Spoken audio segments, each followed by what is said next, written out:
Pero, ¿tenemos tiempo? Sí, tenemos tiempo. Tenemos previsto perder clases durante el año, tenemos previsto, ¿sí? Pero tampoco da para que nos pasemos de largo, ¿sí?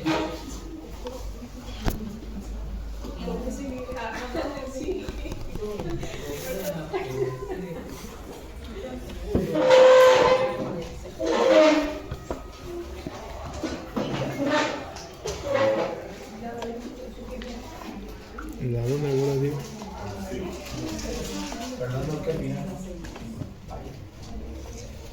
Y sí, para mí fue eso. O sea, no estaba muy bien lo del Bayern Hit, pero igual hace un choreo. Sí. Hoy día juega el verdadero Bayern, Uli. Sí.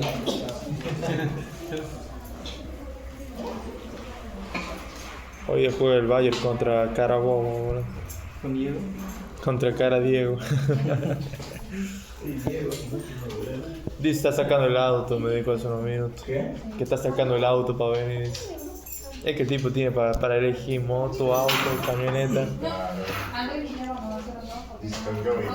Yo también puedo elegir auto, moto, en el Uber, bueno, pero lo elijo yo. Tengo múltiples opciones. No, en colectivo no, está de paro, boludo, así que... ¿Cómo estamos? Chango ando con meta Uber esta semana por culpa del paro, chango. ¿Del nene? Sí. ¿No viene mejor? ¿Ah? ¿No viene mejor? ¿Cómo?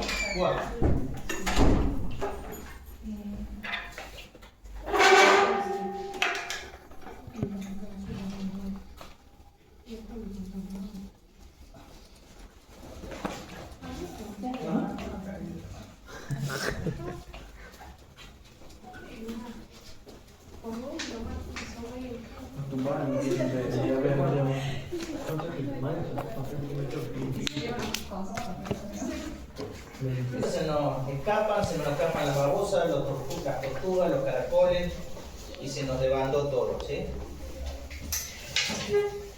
Primero y principal, ¿qué tenemos que hacer en el práctico? Tenemos que calcular la curva empírica de resistividad, compararla con las curvas patrón, determinar qué familia de curvas es la que aplica, digamos, para superponer, ¿sí? Y utilizar los parámetros de la curva patrón para determinar los parámetros de nuestra curva de resistividad, ¿sí? Entonces, de forma empírica ya vamos a determinar toda la información necesaria para hacer un perfil de nuestro estrato. Vamos a decir, vamos a tener la primera capa de tanto espesor y de tanta resistividad, con un segundo estrato de tanto espesor y tanta resistividad, y el tercer estrato de tal resistividad, porque no es necesario conocer el espesor porque solamente estamos usando 3 capas, no nos interesa conocer el espesor de la tercera capa, ¿sí? Si lo conociéramos ya sería una curva de 4 capas, ¿sí? Pero lo que viene al caso, lo que tenemos que ver es el concepto. Y el concepto es muy simple, tenemos que conocer los parámetros de las 3 capas, ¿sí? Entonces vamos a dibujar después un perfil. El práctico termina con un pequeño informe, ¿no es cierto? Que tiene 3 capas, con 2 espesores y las 3 resistividades, ¿sí? Eso es todo. Ahora, hay una metodología para hacerlo. Primero, tenemos una planilla de cálculo, ¿sí? Entonces, en el campo se miden geométricamente posiciones, ¿sí? Y de esas posiciones que se registran geométricamente, ¿cuáles son los parámetros de nuestras posiciones geométricas para el método de Schlumberger? La geométrico. Tenemos un punto O que es el punto de referencia, ¿sí? Y hay 2 parámetros que vamos a medir. Una distancia hacia los electrodos de lectura, ¿cómo se llama? A, ¿sí? y otra distancia a los electrodos de emisión, que es el helio. ¿Sí? Esos son los parámetros que nosotros geométricamente construimos y medimos con la cinta, ¿sí? Y tenemos esos parámetros. ¿Esos son datos? ¿Son datos o no son datos? No, en realidad no es un dato, ¿sí? Son los parámetros de construcción, ¿sí? Ustedes van a hacer su casa y bueno, vamos a hacer el living y el living va a tener tanto de largo, tanto de ancho, ¿sí? Le podemos poner los variables que quieran, pero para esa casa, en ese lugar, es tanto de ancho y tanto de largo. Y ese es el parámetro del living. Le guste o no le gusta, así va a ser, ¿verdad? Él va a hacer otra casa que a lo mejor no tiene living, a lo mejor tiene living comedor, o ¿cómo era tu nombre? Víctor. O Víctor va a hacer un monoambiente, no sé. Víctor, adelante. No viene el caso, pero el tema es que para eso va a tener sus dimensiones, ¿sí? Entonces, para cada línea tenemos distancias, parámetros geométricos, que son el A y el L, ¿sí? Nosotros dejamos fijo el A, ¿verdad? Y vamos variando el L. Llega un momento que lo que nosotros estamos midiendo, y hablando de medida, ¿qué estamos midiendo? Dos cosas en el aparato. ¿Qué estamos midiendo? No estamos midiendo una resistividad. Estamos calculando una resistividad que es distinto. ¿Pero qué estamos midiendo? Un potencial. ¿Y qué más? ¿Eh? La diferencia de potencial. Sí, la diferencia de potencial. ¿Y qué más? Tenemos dos aparatos. Y la corriente. ¿Sí? Medimos dos cosas. Para esa configuración geométrica, donde ya tienen los electrodos instalados, medimos la diferencia de potencial y la corriente. Esos sí son datos. Son datos de medición. ¿Sí? Uno tenemos los datos de construcción, que es la construcción geométrica, y los datos de la medición. ¿Sí? Anotemos bien los conceptos porque ustedes van a ser ingenieros y hay que manejarse con un nivel técnico. ¿Sí? ¿Todos son datos? Sí, todos son datos, son números, son datos. Pero el origen es distinto. Uno, por la construcción geométrica. Plantamos los electrodos y medimos las distancias. Después, conectamos los cables y medimos corriente y diferencia de potencial. Y anotamos eso. Ahora, la corriente está en un aparato y ese aparato tiene una escala. ¿Sí? Y la diferencia de potencial está en un aparato y ese aparato tiene una escala. ¿Sí? Esos números también son datos de lectura, que tenemos que anotarlos. ¿Sí? ¿Por qué? Porque una cosa es el número que me tira el aparato y otra cosa es la diferencia de potencial de la realidad. ¿Sí? En la realidad voy a tener una diferencia de potencial, pero el aparato me tiene un número cualquiera. Y ese número está en función de esa escala. ¿Estamos? Sea de corriente o sea de diferencia de potencial. ¿Sí? Y si los aparatos fueran digitales versus analógicos, ¿cuál sería mejor?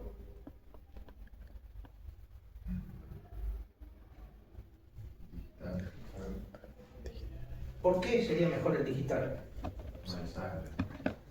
No sé. Después vamos a ver ya, en un tiempito más vamos a traer unos papeles para que leamos sobre lo que la diferencia que hay entre exactitud y precisión. ¿Sí? Y especificidad. Si estoy midiendo diferencia de potencial, lo específico sería la diferencia de potencial. ¿Sí? La exactitud es la diferencia que hay entre el valor medido con respecto a la realidad, que por lo general no lo conocemos. Por ejemplo, un reloj analógico, ¿sí? Eso es mecánico. Va a tener exactitud y va a tener precisión. Exactitud es con la diferencia que hay con respecto a la realidad. La realidad, supongamos, la hora astronómica. Y la precisión es el periodo, ¿sí? La diferencia que hay con respecto al periodo. Yo puedo tener un reloj exacto, pero impreciso. ¿Sí? ¿Y qué quiere decir que es exacto? Que en un periodo de 24 horas me da 24 horas. Pero si esas horas están desfasadas 8 minutos, estamos con un error de precisión. ¿Sí?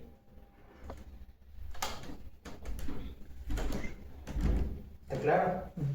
Entonces, si el reloj adelanta 1 minuto por día, tenemos un error de precisión y de exactitud. Le va a pifiar en todo. Y si el reloj no anda, 0.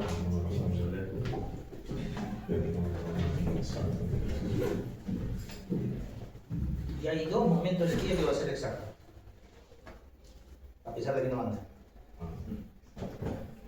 ¿Sí? Ustedes ven un reloj, van por la plaza, ven que el reloj está parado. Bueno, hay 2 momentos en el día que es exacto. O sea, entiendan la ironía, ¿sí? Los aparatos miden cosas, pero tenemos que tener el concepto de qué es lo que estoy midiendo, cómo lo estoy midiendo y qué quiero yo de la medición que estoy haciendo.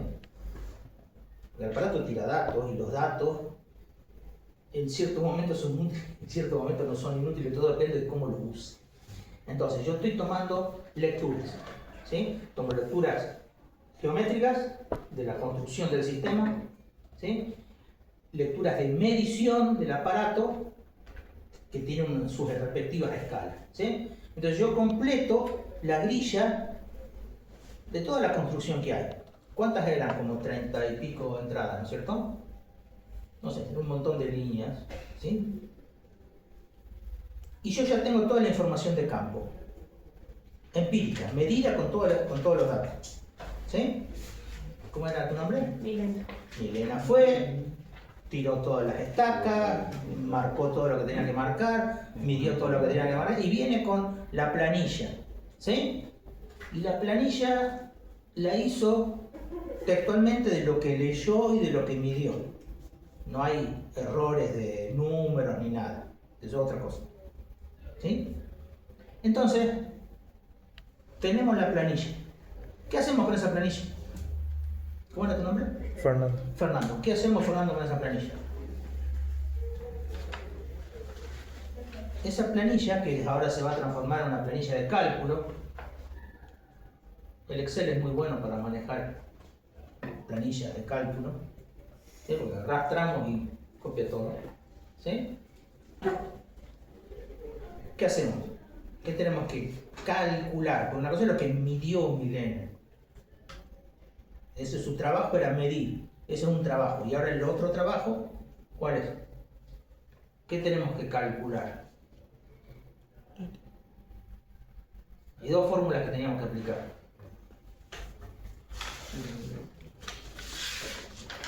Teníamos que calcular que Para obtener K y la constante geométrica, ¿sí? Y que para cada uno de los sistemas que estamos armando tienen sus constantes geométricas. ¿Por qué? Porque varían los parámetros A y L, ¿sí?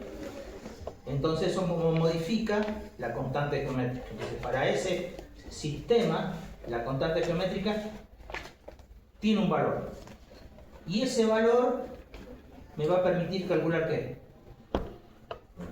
La resistividad. ¿Qué resistividad? La real, la aparente, la aparente, ¿sí? Ahora entendamos esto. Nosotros tenemos una resistividad aparente. ¿Por qué le decimos que es aparente? ¿Por qué, Víctor, es aparente y no es la real?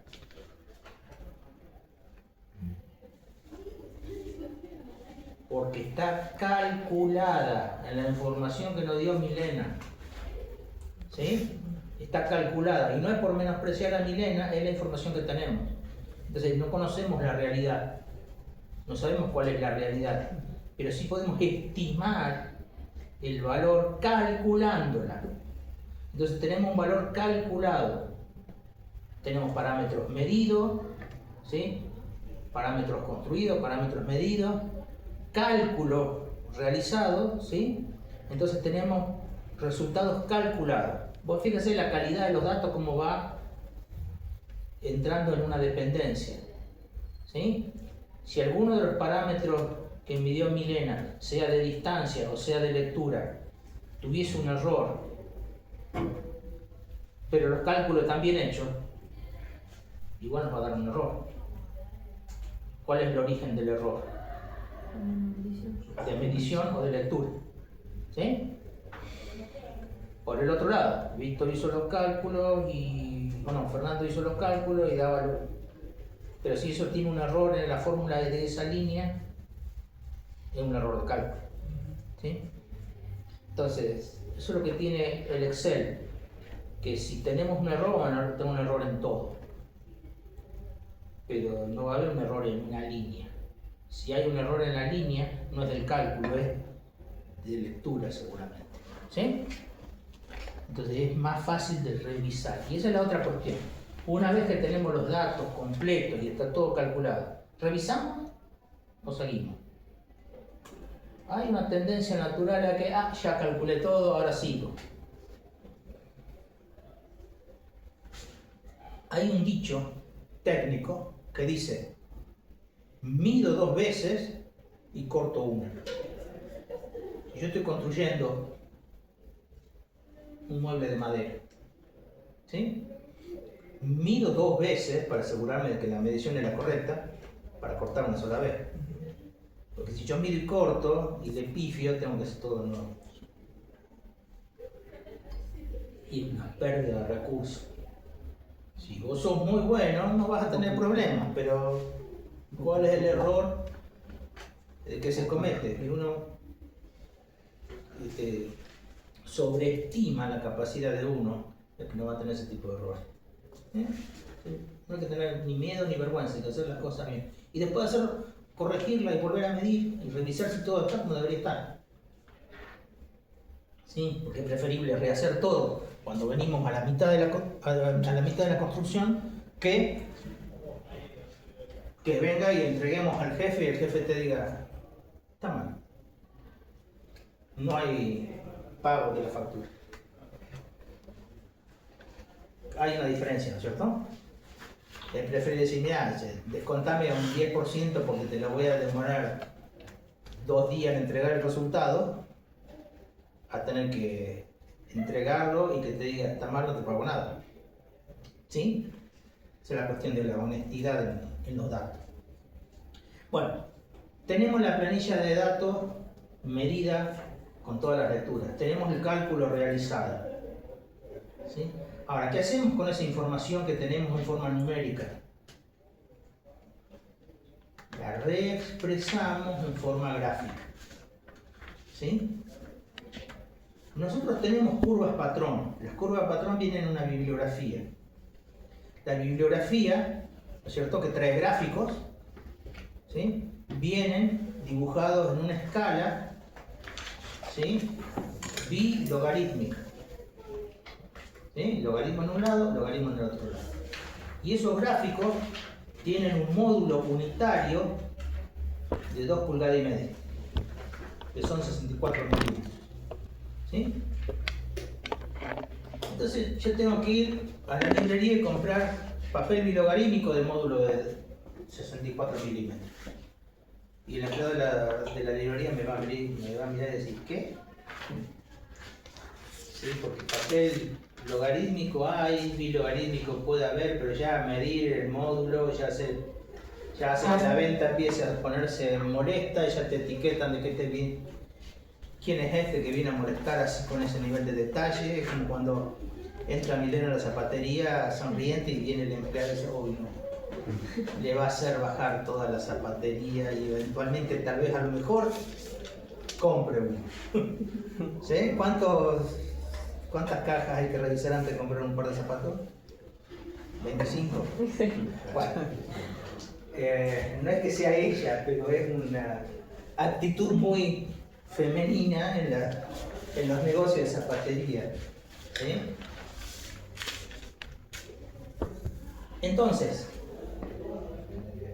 ¿qué hacemos? Tenemos el gráfico. Si no lo podemos comprar, lo podemos construir. Agarramos AutoCAD, hacemos el gráfico. La unidad, ¿cuánto dijimos que era? 64 milímetros, hacemos una grilla de 64 por 64, con un color, digamos, con una tipografía ancha, ¿sí? Y después hacemos más chicas, ¿no es cierto?, en las posiciones logarítmicas, ¿sí? Adelante. ¿Cómo están? ¿Cómo están?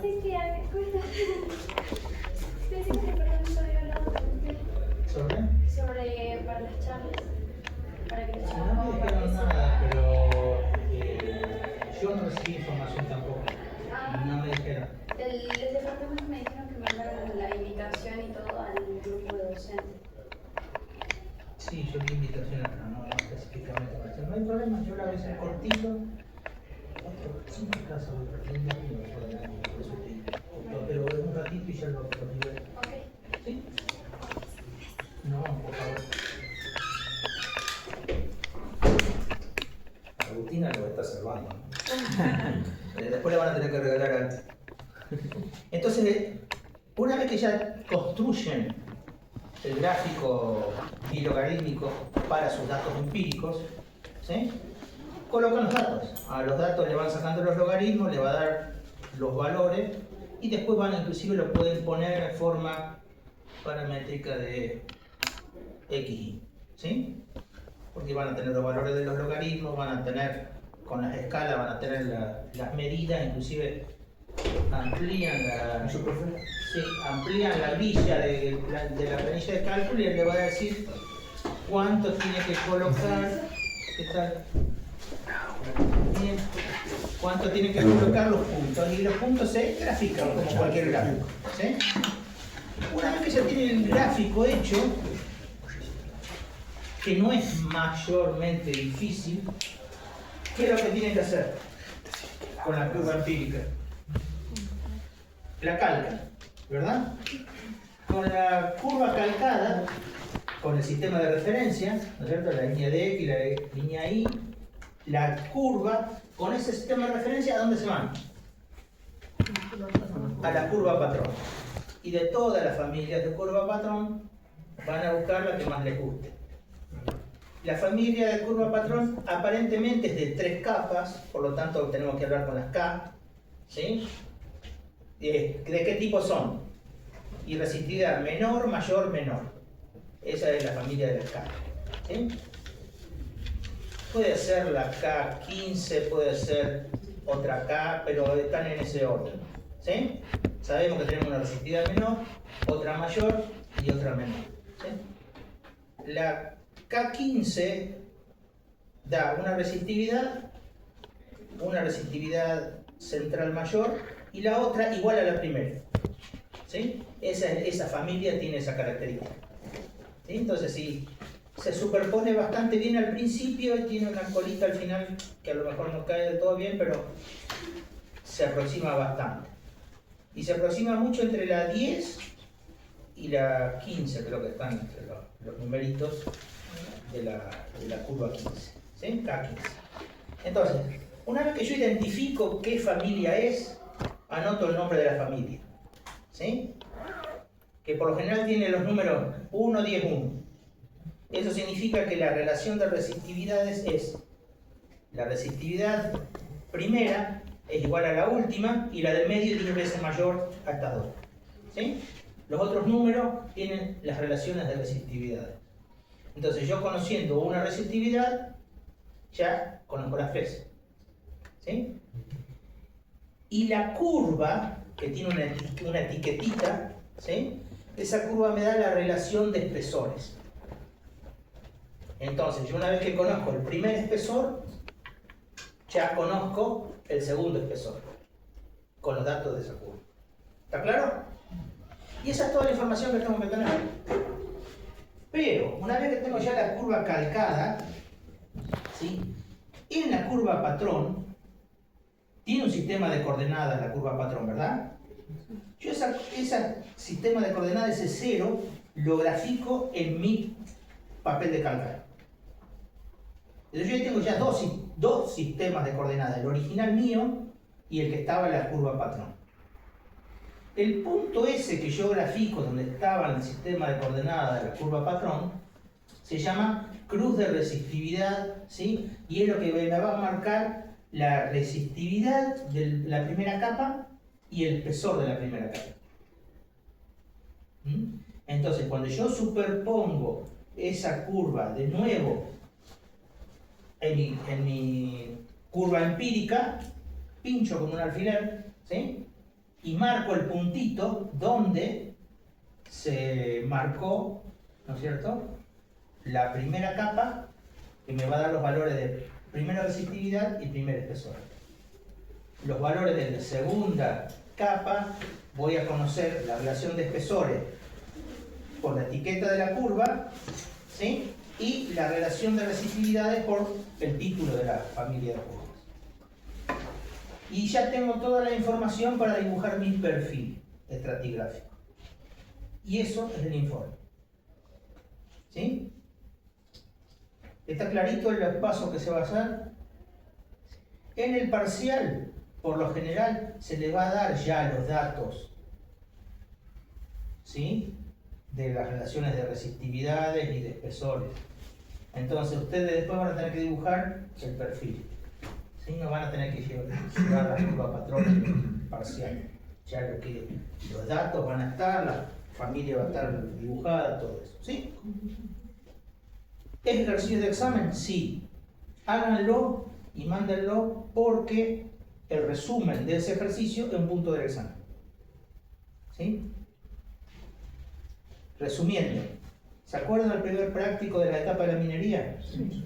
Yo les pedí, háganlo cortito, definan todas las etapas en 2, 3, 4 renglones. ¿Por qué? Porque esa es una pregunta de examen. Por lo menos de parcial. ¿Sí? Después les había dicho que el concepto de potencial eléctrico, ¿sí?, y de diferencia de potencial lo desarrollen también, ese que calculábamos con la relación de la semiesfera, ¿se acuerdan?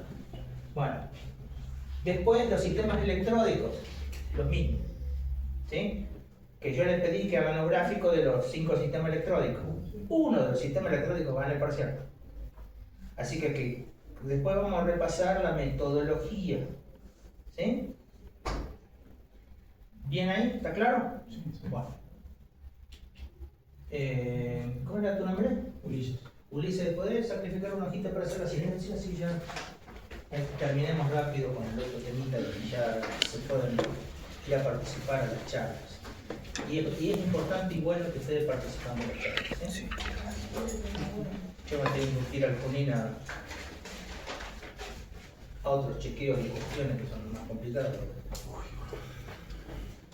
Ahora vamos al tema de la monografía. Todos tienen ya los temas de monografía, saben que tienen que desarrollar. Sí. Bueno. Entonces, cada uno de ustedes ya recibieron del ingeniero los datos, ya tienen el valor de... ya tienen los links a los videos, salvo el grupo de prospección sísmica por reflexión, no están los videos, pero los demás están todos, en todas las clases, ¿sí? Pero están todos los apuntes y todos los PowerPoint. Bien. Con los videos y con los apuntes van a leer todos los temas, ¿sí? Ya a partir del jueves que viene yo ya les voy a empezar a insistir de que terminen los temas que ustedes tienen que desarrollar y empezar a intercambiarlos para hacer las correcciones por pares. Yo ya el jueves que viene les voy a dar la rúbrica para que ustedes consideren cada uno de los aspectos que tienen que revisar, ¿sí? Por ejemplo, el grupo de Víctor va a mandar su monografía, ya no se va a corregir, como está se la manda.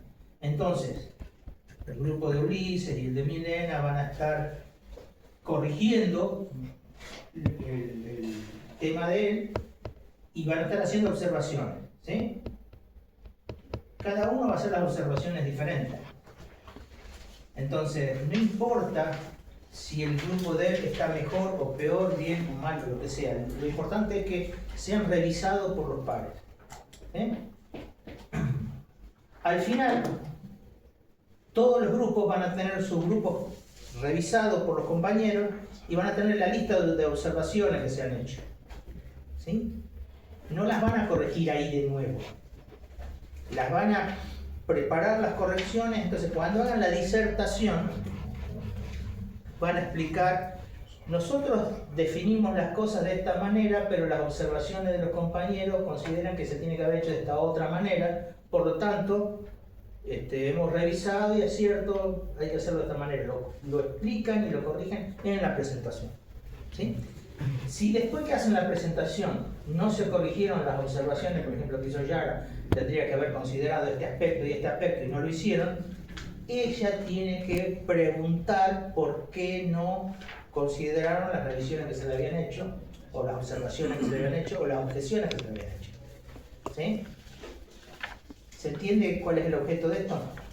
Entonces, de los 5 temas que están presentados, que todavía no estudiaron ninguno, Yara termina estudiando uno, pero también termina estudiando los otros 4 para corregirlos. Y termina aprendiendo de los 5 temas. ¿Sí? Va a disertar sobre uno y va a cuestionar sobre los otros 4. Esa es la estrategia de por qué hacemos la monografía, por qué hacemos la corrección por pares, por qué hacemos las presentaciones. ¿Sí? Entonces, se necesita que haya un borrador avanzado para el jueves que viene, ¿sí? Donde yo ya les voy a dar las rúbricas, y el jueves que viene ya vamos a cortar con la monografía en la parte de preparación para entrar en la etapa de corrección. ¿Sí? Ya después ustedes van a tener que estudiar los otros temas, corregirlos a todos. Sean meticulosos y sean honestos en el estudiar los temas. Si no tienen el tiempo de estudiar todo el tema, vean los videos, lean los apuntes, miren el PowerPoint para cada uno de los temas que ustedes tienen que revisar. Sean honestos en eso. Es importante que ustedes hagan ese tipo de cosas. ¿Sí? ¿Está claro? Yo espero que para fin de mes estemos ya bastante terminados con el tema de las correcciones. ¿Por qué? Porque tenemos que empezar con las presentaciones. En junio, antes de julio, ya termina el semestre y la idea es tener las presentaciones hechas. ¿Sí? Eso no quita que tengan que seguir haciendo los prácticos. Y eso no quita que tengan que estudiar para el parcial. Ya tiene la fecha del parcial. ¿Sí? Entonces, ya se las dio hace como un mes, así que por lo menos si a ustedes se les acerca otro parcial, digan, no, tenemos parcial de exploración a la fecha. ¿Sí? No la vamos a modificar. Modificarla complica un montón. Y sí, hay problemas gremiales, hay paro, hay muchos días que la facultad está cerrada, en que no podemos acceder. ¿Sí? Y hemos perdido ya como 5 jueves. Por eso yo no estoy, digamos, haciendo todas las otras actividades, pero bueno. Esto era lo importante que quería dar yo hoy. ¿Hay alguna duda, alguna pregunta? Profe, Sí. un compañero y yo nos vinimos a la clase que armaron los grupos y bueno, ninguno de los dos tiene uno. Busca un grupo. ¿En cualquiera? Los grupos, hay un grupo que tiene 8, porque un chico ya como ustedes ya se puso en uno de los grupos. Si el grupo ya tiene 8, buscan otro de los que tiene 7 todavía. 7. Hay 5 grupos con 7, de los cuales uno ya tiene 8, quedarían 4 grupos para que ustedes puedan buscar. ¿Sí? Bien. Y colaboren, digamos, en esos grupos. Bien, gracias. ¿Cómo se va a dar las presentaciones? Las presentaciones son 5 minutos cada uno, van a hablar sus 40 minutos, ¿sí? Y los últimos 5 minutos es para preguntas y respuestas. La idea es que en 40-45 minutos se dé uno de los temas y que se puedan dar más o menos 2 por clase. O sea que tenemos una semana y media más o menos de presentaciones. ¿Sí? Y eso también nos ajusta en la cuestión del calendario porque no tenemos tantos días. Pero es importante hacerlo. Bueno, Profe, sí. ¿puedo volver a explicar cómo dibujamos el perfil? Porque estamos fuera. El perfil. Sí. O sea, tenemos que Primero y principal, vamos a suponer, ¿ya tenés el papel logarítmico Sí, o lo tenés que construir? sí. Vamos a suponer, tenés el papel logarítmico, ¿sí? Entonces, para una cuestión de auxilio matemático, podés agregar un par de columnas más, x, y, ¿no es cierto?, para sacar los logaritmos de los parámetros para que te dé los puntos x, y, ¿sí? De la resistividad aparente de cada línea, ¿sí? Y ahí vas a tener vos ya en las unidades logarítmicas, ¿sí? Vieron que las unidades logarítmicas no son decimales, sino que los parámetros decimales no está el 0. El 0 es la unidad, ¿sí? Después tenés el 1, el 2, el 3, ¿sí? Y si hay distancias para ello, ¿sí? Entonces, eso es lo que tienes que tener en cuenta en la determinación del punto logarítmico, ¿sí? Sí. Pero en vez de ser decimal, digamos, es logarítmico, lo va a tener ahí, son las mismas líneas, ¿sí? Te va a guiar. ¿Qué precisión van a usar? Decimal, ¿sí? Eventualmente podrán aproximar un poquito la fracción, ¿sí? Tengan cuidado que el 111, ¿sí?, es la unidad seguida, la unidad que sigue no es 110, o sea, la que sigue es la de 200, por lo tanto tiene que ser la decimal menor, ahí sí tenemos la de 10, ¿sí? Entonces hay que ser cuidadoso con los valores logarítmicos en ese aspecto, ¿sí? Pero fuera de eso, vos vas a hacer la gráfica, y la gráfica tiene valores que van de menor a máximo y después decrecen a otro menor, ¿sí? Eso, una vez que vos tenés los valores graficados, se los calca. ¿Hasta ahí vamos? Sí. Bueno, eso es. Ah, Y no te olvides de calcar el sistema de referencia en la hoja calcada, ¿sí? Después, cuando la vas a comparar con la curva patrón, tenés que hacer el sistema de referencia de la curva patrón y anotar los parámetros de la curva que seleccionaste. Eso es todo. Y una conclusión del... Y la conclusión es, encuentra, ¿no es cierto?, un perfil donde tenemos un estrato que tiene tal resistividad, un segundo estrato que tiene tanta resistividad, y el tercer estrato tanta resistividad, y el espesor del primer estrato es de tantos metros y el del segundo tantos metros, y el del tercero tiene un espesor indefinido porque no consideramos el espesor de la tercera capa. Si no, no sería una tercera capa, tendría que haber una cuarta que no la estamos trabajando, ¿sí? Bueno, eso sería todo entonces, chicos.